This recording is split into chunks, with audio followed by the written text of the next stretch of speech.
Hi friends, நம்ம இன்றைக்கி பன்னீர் மிளகு மசாலா எப்படி செய்கிறதுன்னு பார்க்கலாம். அதுக்கு நான் ஒரு பாக்கெட் பன்னீர் எடுத்து கொஞ்சம் உப்பு, கார்ன்ஃப்ளவர் மாவு போட்டு மேரினேட் பண்ணி வச்சுருக்கேன். அதுக்கப்புறம் ஒரு கல்லில் 10-15 பூண்டு, ஒரு துண்டு இஞ்சி, 2 பச்சை மிளகா போட்டு இடித்து வச்சுக்கோங்க. அப்போ தான் வந்து ஃப்ளேவருக்கு நல்லாயிருக்கும். இப்போ நம்ம மேரினேட் பண்ணி வச்ச பன்னீரை வந்து நல்லா ஃப்ரை பண்ணிட வேண்டியதுதான். கோல்டன் ப்ரௌன் வர அளவுக்கு வந்து ஃப்ரை பண்ணி எடுத்து வச்சுக்கோங்க.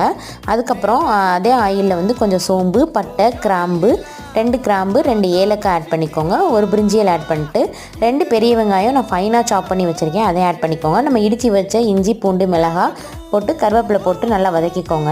அதுக்கப்புறம் 2 மீடியம் சைஸ் தக்காளி கட் பண்ணி ஆட் பண்ணிக்கோங்க. எல்லாமே நல்லா வதங்கினதுமே 2 ஸ்பூன் மிளகுத்தூள், 2 ஸ்பூன் மல்லித்தூள் ஆட் பண்ணிக்கோங்க. 1 ஸ்பூன் மிளகாத்தூள் ஆட் பண்ணிவிட்டு கொஞ்சோண்டு மஞ்சள் ஆட் பண்ணிக்கோங்க. எல்லாமே வந்து நல்லா வதங்கினதும் தேவையான அளவு தண்ணி விட்டு, நிறையா தண்ணி வேணால் கொஞ்சம் கம்மியாகவே தண்ணி விட்டு எண்ணெய் பிரிஞ்சு வர வரையும் கொதிக்க விடுங்க.